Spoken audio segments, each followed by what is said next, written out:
I think overall, most people would agree that for a country as rich as the United States, there shouldn't be any homelessness. But the fact of the matter, it is growing, and it's worse than it's ever been before. What probably precipitated it more in Madison as well as in Wisconsin is when there was a big movement back in the 70s to really look at our mental health institutions, and they were not performing well. But they threw the baby out with the bathwater. Instead of fixing the problem and providing the kind of mental health services in parity with health services, they basically eliminated the facilities and let people roam the streets. And when people are doing that without the kind of support that creates the homelessness that we have.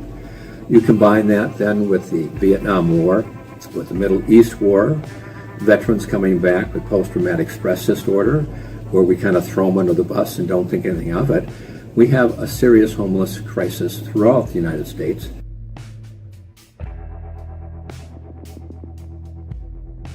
In 2020, a small amount of tents began building at Rydell Park on Madison's far east side. Over the course of a year, this grew into a population of nearly 200 people with at least 150 tents, several RVs. You had cars placed in the middle of the woods in this residential park. Well, that was another classic case of if that was you or I or anybody else that was using Randall Park as an encampment, we would have been fined and ticketed and removed. But for whatever reason, the mayor, in essence, told the police not to do anything, thinking that the problem would go away. Again, this mentality is sweeping underneath the rug. The neighborhood was an uproar. I mean, there was the police calls out there constantly. There was drug transactions going on. There was beatings going on. People didn't feel safe. So she's created that problem. And then she's trying to take credit for solving it. But there was about close to 200 people that were out there. The city of Madison felt that they needed a quick solution to this issue and took a plot of land, 1.8 acres of land, in the industrial park of Madison, far away from the public. They spent millions of dollars putting together this camp. The residents there don't have a kitchen. They don't have the things they need. There are many problems going on, lots of violence, a lack of supervision, graffiti, and recently a member of this encampment burnt their shed to the ground. The fire department was called to the Dairy Drive encampment shortly after 1 o'clock this afternoon. Well, I think it's an incredible success. We are housing people who were formerly homeless, and we have a really good rate of turning people from Dairy Drive out into more stable housing situations in the community. Great success? I don't know where she gets her information. And all I know is from talking to some of the alders who rushed to judgment on the decision, but they trust the mayor, said the biggest criteria was make sure we have no neighbors to complain. The fire began around 1:20 this afternoon at the shelter on Dairy Drive. A pallet shelter at the shelter on Dairy Drive burned to the ground Tuesday afternoon. Are you currently filming? Yeah. Okay. I mean, please don't. Oh, this is taxpayer funded. Sure. And it's a public space. Yeah. So I will film. I mean, I think a lot of citizens are concerned with stories like the part of the facility being burnt to the ground recently. Can I get your phone number or your email address? We were dispatched for a fire, and officers responded to the scene. Officials later determined the fire was arson. We do have a known suspect who was a resident here.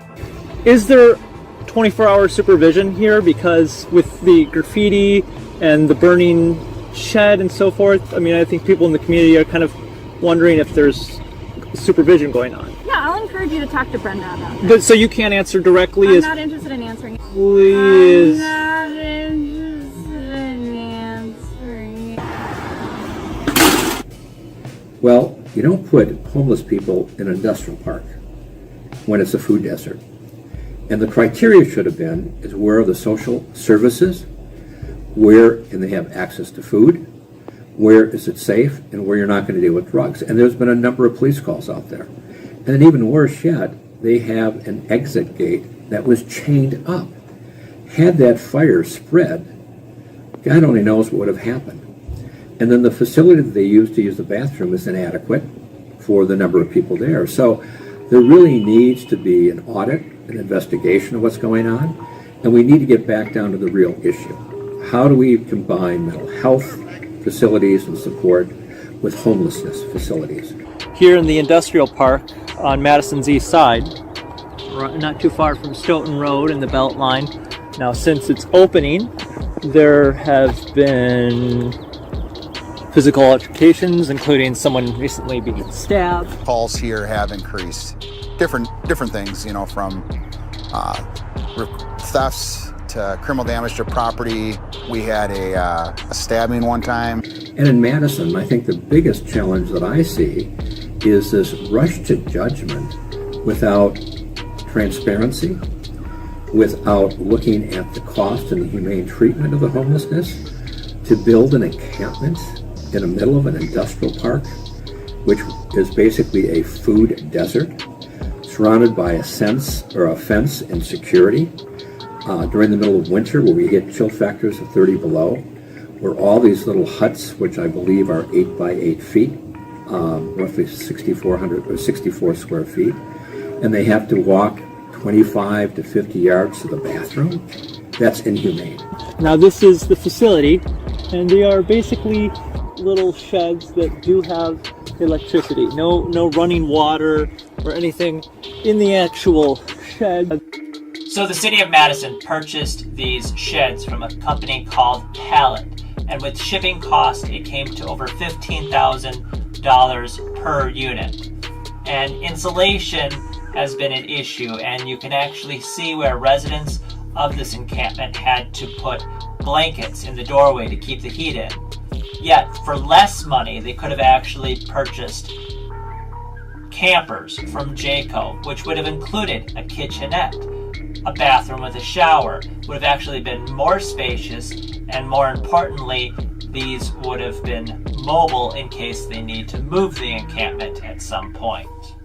The big main center building, that's the bathroom. Now, just the other day, they were trying to evict somebody from this facility, and they burnt it to the ground, right across the street from the fire station. It doesn't seem to be much supervision. As you can see inside the facility, there's a lot of spray paint along the back wall of the facility. The encampment that almost looks like a kind of a bad refugee camp is the best way to explain it, on the borders of Mafraq and Syria, where you have these little huts, and they're poorly constructed. They're flammable, as we know. And so when I see the rush to judgment that the mayor made, she was part of the problem. Now, let me just say this about the mayor. She's a very intelligent person, but she's sometimes too intelligent for her own good, because it's the right way and the wrong way, and it's her way. And she was criticizing Soglin for that. But I will say this about Soglin: at least he had operational common sense. And there's no way in hell that under Paul Soglin or under Dave Cheslevich or any of the previous mayors would they have allowed this encampment to go through. And if people haven't seen it, they need to see it, because it is just gut-wrenching to see what we've done. I feel we don't even have a kitchen, and all our food's donated, so that's all things really. Doesn't even have a kitchen in it? We have no kitchen, no central kitchen. You. They could have saved a tremendous amount of money during the pandemic, when most of the hotel vacancies were 90% vacant, had spent that money giving people a decent room with a bathroom, with heat, with breakfast in the morning, and then provide services, mental health services, to work with the staff. But instead, we built these huts that, quite frankly, violate both public health as well as our building codes. And that fire went up, and thank goodness nobody was killed. But had that individual who burned down his own hut had burned down the other huts, people would have died. We did reach out to Mayor Satya Rhodes Conway and the District 16 Alder for a comment and have not heard back.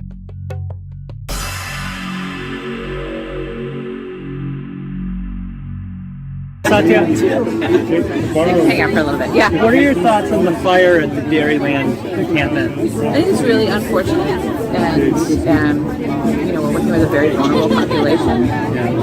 But I think that the folks out there learn from the situation and will be taking steps to make sure that something like that never happens again. Well, like I said before, when you look at the operational cost, and the price of the land and the direct and indirect cost, we could have bought a hotel complex that would house more than 30 people, improve it, renovate it, work with public health and social services, and provide it in a humane fashion. What that was done on Dairy Drive should be an example of what never to do with the homelessness, and the mayor should be ashamed of herself. Do you think there was a lack of supervision? No, I don't think so. I think that, again, it's a very vulnerable population, and the folks that are working out there are doing their best in a tough situation. But overall, I think it's an incredible success.